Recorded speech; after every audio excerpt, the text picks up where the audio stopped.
वाल्मीकि रामायण के अनुसार भगवान श्री राम को 14 वर्ष का वनवास हुआ था। अर्धांगिनी होने के नाते सीता माता ने भी अपने पति श्री राम के साथ वन में रहने का निश्चय किए। उनके छोटे भाई लक्ष्मण भी वनवास जाने का निश्चय किए। इस तरह तीनों पीले वस्त्र धारण कर सन्यासी बनकर वन के लिए निकल पड़े। श्रृंगवेरपुर में नाव से गंगा पार करके वह प्रयागराज पहुंचे। वहां से प्रभु श्री राम ने प्रयाग संगम के समीप यमुना नदी पार किए और पहुंच गए चित्रकूट। चित्रकूट वह स्थान है जहां श्री राम को मनाने के लिए भरत अपनी सुना और माताएं के साथ पहुंचते हैं। तब जब राजा दशरथ का देहांत हो जाता है, भरत यहाँ से श्री राम के चरण पादुका ले जाकर अयोध्या में चरण पादुका रखकर राज करते थे। चित्रकूट के पास ही सतना स्थित है, यहाँ अत्रि ऋषि का आश्रम था।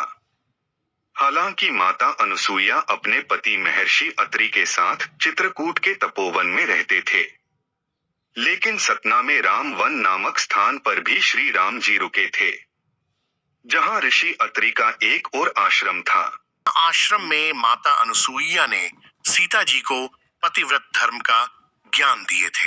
सती अनुसुईया को सतीत्व का सर्वोच्च पद प्राप्त था। वे भगवान दत्तात्रेय, चंद्रदेव और दुर्वासा ऋषि के माता थीं। उन्होंने श्री राम, माता सीता और लक्ष्मण जी का अतिथि सत्कार किए थे। साथ ही उन्होंने माता सीता को पुत्री के समान अत्यंत प्रेम से पत्नी धर्म निर्वाह करने का मार्ग बताए थे। इसके अलावा माता अनुसुईया ने माता सीता को एक दिव्य साड़ी भी भेंट स्वरूप दिए थे। कहते हैं कि माता अनुसुईया को यह साड़ी स्वयं अग्निदेव ने उनके तपोबल से प्रसन्न होकर प्रदान किए थे। इस साड़ी की विशेषता यह थी कि ना कभी फटती और ना कभी मैली होती थी। इस पर किसी प्रकार का दाग भी नहीं लगता था। इस साड़ी में अग्निदेव का तेज विद्यमान था। जब माता सीता ऋषि अत्रि के आश्रम में आई तो माता अनुसुईया भेंट स्वरूप दिया था।